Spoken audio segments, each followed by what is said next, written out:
Good morning everyone. I hope you are doing well. This is Ankit for Paisha classes. Today we can talk about B.Ed first year and today your subject is Art and Ethics in Education. शिक्षा में कला एवं सौंदर्य शास्त्र की आज आपकी चौथी वीडियो है गाइस। तो जितने भी कैंडिडेट्स हमारे साथ जुड़े हैं एक बार वीडियो को सभी लोग शेयर कर दीजिएगा। बाकी वीडियो अच्छी लगे तो वीडियो को लाइक करके जाइएगा। चैनल पे फर्स्ट टाइम वेट कर रहे हैं चैनल को सब्सक्राइब करके बेल आइकन जरूर हिट कर लीजिएगा।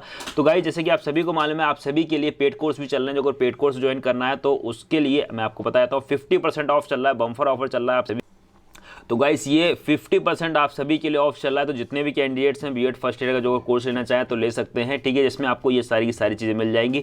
कोर्स जो है जो आपको सिर्फ और सिर्फ 999 रुपीज़ का पड़ जाएगा, जिसमें आपको ऑल लाइव क्लासेस मिल जाएंगी, PDF notes, recorded video, doubt session और भी बहुत सारी चीज़ें आपको उसमें मिल जाएंगी। बाकी गाइस किसी तरीके का कोई क्वेरी हो, डाउट हो, देन आप नीचे कॉन्टैक्ट नंबर दे रखा है तो यहाँ से आप कॉल कर सकते हैं और अपने डाउट्स क्लियर कर सकते हैं। और कोर्स को परचेज किस तरीके से करना है वो हमारी टेक्निकल टीम आपको बता देगी। भाई किस तरीके का डाउट हो देन आप कमेंट करके पूछ लीजिएगा। और अभी तक जो अगर आप लोगों ने व्हाट्सएप ग्रुप को ज्वाइन नहीं किया तो first of all guys WhatsApp group को ज्वाइन कर लीजिएगा। बहुत इंपॉर्टेंट चीज़ें आपको वहाँ पे मिलती रहती हैं। और टेलीग्राम चैनल को भी साथ ही साथ ज्वाइन कर लीजिए। तो चलिए गाइस शुरू करते हैं अपनी क्लास। आज की वीडियो लास्ट वीडियो में हमने काफ़ी सारे क्वेश्चन फिलअप्स देख लिए थे, आज उसके आगे के कुछ फिलअप्स देख।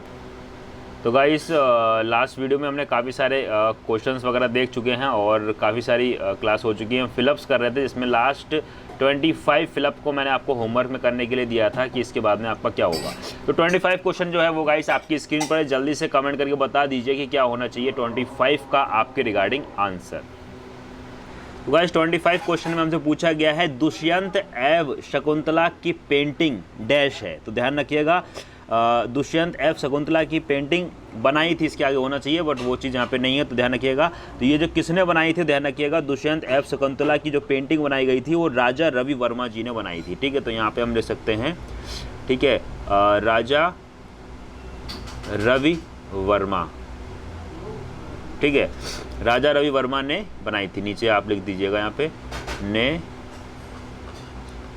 बनाई, ठीक है। तो ये हो गया 25 का आंसर। देन आगे बढ़ते हैं 26 क्वेश्चन को देखते हैं। 26 क्वेश्चन में हमसे क्या कहा गया है।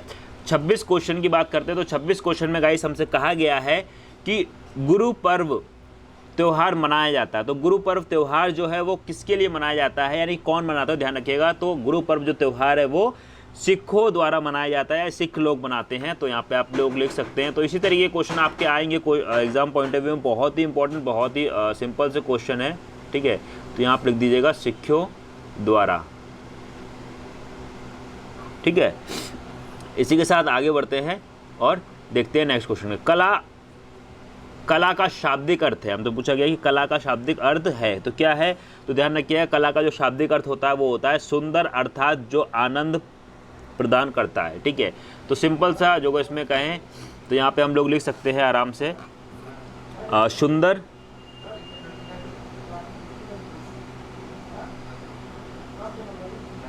ठीक है, सुंदर अर्थात या फिर, ठीक है, कला का शाब्दिक अर्थ सिंपल एक तो शब्द हो गया हमारा सुंदर, ठीक है।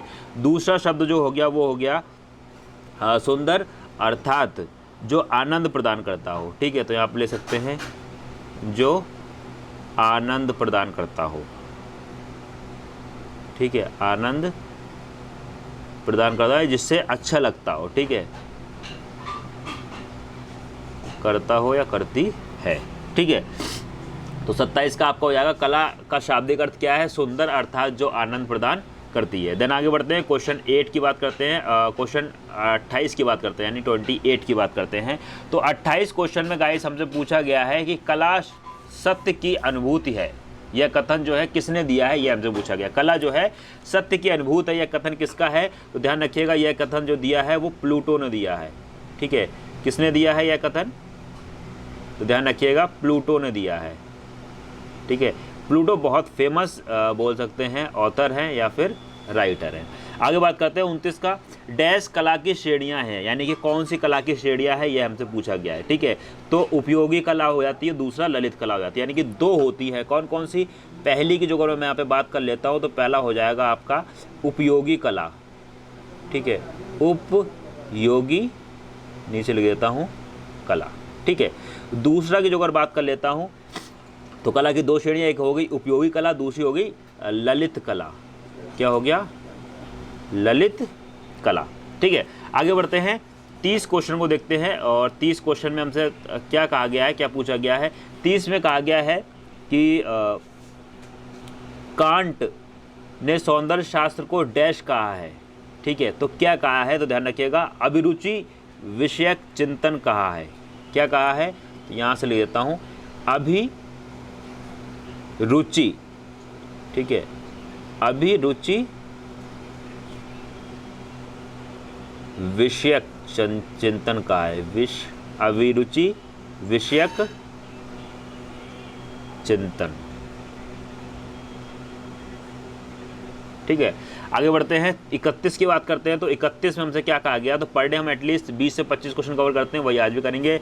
31 में हमसे कहा गया है श्रव्य कला के अंतर्गत मुख्य कलाएं आती हैं, यानी कि श्रव्य कला के अंतर्गत कौन कौन सी कलाएं आती हैं, ये हमसे पूछी गई। तो उसमें 3 कलाएं हमारी आती हैं, ध्यान रखिएगा। पहली कला की जो मैं यहाँ पे आपकी बात करता हूँ, तो ध्यान रखिएगा, श्रव्य कला के अंतर्गत पहली तो हमारी आती है संगीत। ठीक है, जो हम लोग सुनते हैं, जिससे हम लोग मोह हो जाते हैं। ठीक है, संगीत सुनना सभी को पसंद है, यानी ये सॉन्ग सुनना सभी को पसंद है। दूसरी जो अगर मैं इसमें बात कर लेता हूँ गाइस, तो दूसरा हो जाएगा इसमें नृत्य, यानी कि डांस। ध्यान रखिएगा, ठीक है, काफ़ी इंपॉर्टेंट क्वेश्चन है ये आपके यहाँ पे। ठीक है, क्या हो जाएगा, नृत्य। और तीसरे की जो अगर मैं यहाँ पे बात करता हूँ, तीसरा हो जाएगा अभिनय। क्या हो जाएगा, अभिनय।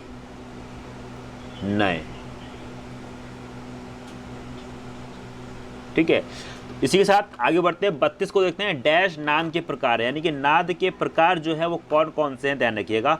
तो उसके भी 2 प्रकार होते हैं, पहला होता है अनाहत, दूसरा हो जाता है आहत। ठीक है, तो पहला मैं यहाँ पे लिख देता हूँ अनाहत।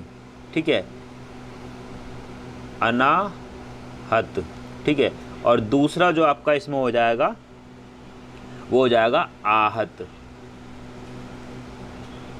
ठीक है, तो 32 क्वेश्चन पे हम आ चुके हैं। और गाइस, वीडियो अच्छी लग रही है तो वीडियो को लाइक कर दीजिएगा। चैनल पे फर्स्ट टाइम आए तो बेल आइकन को प्रेस करके, ठीक है, आगे बढ़ जाइएगा। आगे बात करते हैं 33 की। तो 33 में कहा गया है, जब कोई ध्वनि नियमित और आवृत कंपनों से मिलकर उत्पन्न होती है तो उसको क्या कहते हैं।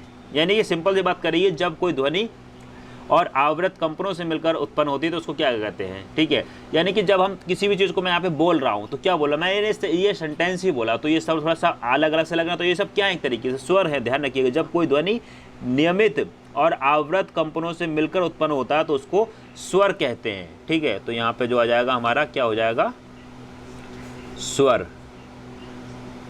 ठीक है, आगे बढ़ते हैं और 34 क्वेश्चन को देखते हैं। 34 क्वेश्चन में कहा गया, अलंकार का शाब्दिक अर्थ क्या है। अलंकार का मतलब होता है गाइस आभूषण, ठीक है, या गहना। तो अलंकार को आभूषण क्यों कहा गया, इसका अर्थ जो है वो आभूषण क्यों रखा गया, इसका रखने का मेन रीजन वो ये है कि जब हम शब्दों में अलंकार लगा देते हैं तो उसकी आभूषण, यानी कि उसकी सौंदर्यता जो होती है वो बढ़ जाती है, यानी कि उसको पढ़ने में एक अच्छा फील होने लगता है। इसी वजह से अलंकार शब्द का जो शाब्दिक अर्थ जो बोला जाता है वो बोला जाता है क्या, आभूषण या फिर गहना। तो सिंपल से बढ़िया क्वेश्चन है।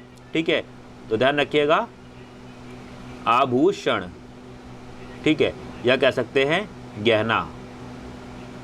ठीक है, रविंद्र संगीत को डैश के नाम से भी जाना जाता है, यह हमसे पूछा गया है। ठीक है, डैश के नाम से भी जाना जाता है। तो ये क्वेश्चन जो है हमारा कौन सा है, 35 क्वेश्चन है। रविंद्र संगीत को डैश के भी नाम से जाना जाता है, तो कौन से नाम से जाना जाता है, ठीक है, टैगोर गीत के नाम से जाना जाता है, क्योंकि पूरा नाम क्या था, रविंद्रनाथ टैगोर। तो इन्हीं को जो है वो क्या बोल देते हैं, रविंद्र संगीत जो है, इनके संगीत को ही क्या, टैगोर गीत के नाम से भी जाना जाता है, इस नाम से भी लोग जानते हैं, पुकारते हैं इन्हें। ठीक है, आगे बात करते हैं 36 की। तो 36 क्वेश्चन में 36 में क्या कहा गया, क्या पूछा गया है कि अवनादवाद के 2 उदाहरण हैं। क्या कहा गया है, अवनादवाद के 2 उदाहरण हैं, कौन कौन से हैं। तो पहला जो हो जाएगा वो हो जाएगा मृदंग।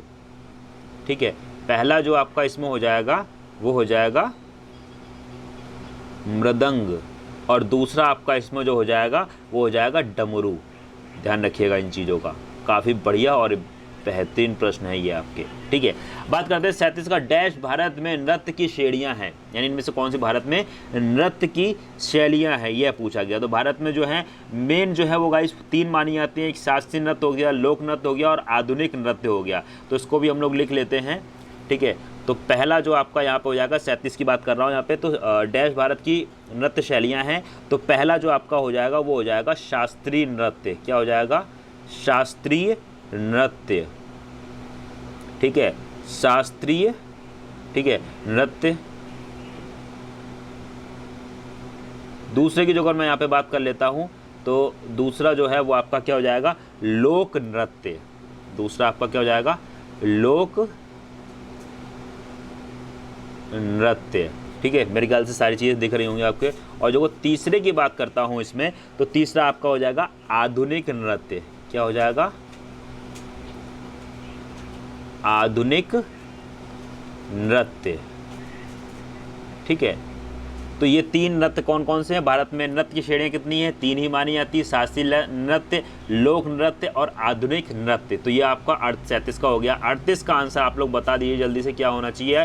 तो 38 में बात करी गई है डैश शास्त्रीय नृत्य के 2 प्रकार। अब इन्होंने कहा है शास्त्रीय नृत्य के 2 प्रकार हैं। ठीक है, तो कौन कौन से शास्त्रीय नृत्य के? इससे पहले पूछा गया था नृत्य की श्रेणियाँ, यहाँ पे पूछा गया शास्त्रीय नृत्य के 2 प्रकार। तो भरतनाट्यम और कथक जो है वो आपका हो जाएगा। तो यहाँ पे पहला जो अगर बात करता हूँ तो वो हो जाएगा आपका भरतनाट्यम। ठीक है, क्या हो जाएगा? भरतनाट्यम। भरतनाट्यम, ना फिर टापे नीचे हल्का सा रा लगता है और यम। ठीक है, समझ जाइएगा थोड़ा सा। दूसरे की जो अगर बात करता हूँ, एक हो जाएगा आपका भरतनाट्यम, दूसरा हो जाएगा कथक। ठीक है, दूसरा क्या हो जाएगा आपका? कथक। आगे बात करते हैं 39 की। तो 39 में गाइस हमसे कहा गया है, काफ़ी बहुत इंपॉर्टेंट क्वेश्चन है आज के, ध्यान रखिएगा। और जिसने भी ये क्वेश्चन कर लिए तो एटलीस्ट सिर्फ इन फिलअप्स में से कह रहा हूँ कम से कम 8 से 10 प्रश्न आपके फंसेंगे जो को सारी फिलअप्स आपने ढंग से याद कर ली, रट ली। ठीक है, कुचिपुड़ी डैश की एक स्वदेशी शैली है। पूछा गया जो कुचिपुड़ी जो है वो कौन से देश की शैली है? तो ध्यान रखिएगा ये जो है वो हमारी आंध्र प्रदेश की है। ठीक है, कहाँ की है? आंध्र प्रदेश की शैली है कुचिपुड़ी। ठीक है, आंध्र प्रदेश। इसी के साथ गाइस 40 प्रश्न और आज का अंतिम प्रश्न। आज इतने ही क्वेश्चन देखे हैं क्योंकि थोड़ा सा मेरी जो तबीयत है वो ठीक नहीं लग रही है। ठीक है, तो बात करें मोहिनी अट्टम डैश द्वारा किए जाने वाले शास्त्रीय नृत्य हैं। मोहिनी अट्टम द्वारा जो किए जाते हैं वो कौन कौन से नृत्य किए जाते हैं, ये हमसे पूछा गया है। ठीक है, तो 40 की जो अगर बात करता हूँ तो इसका आंसर आपको कमेंट में करके देना है।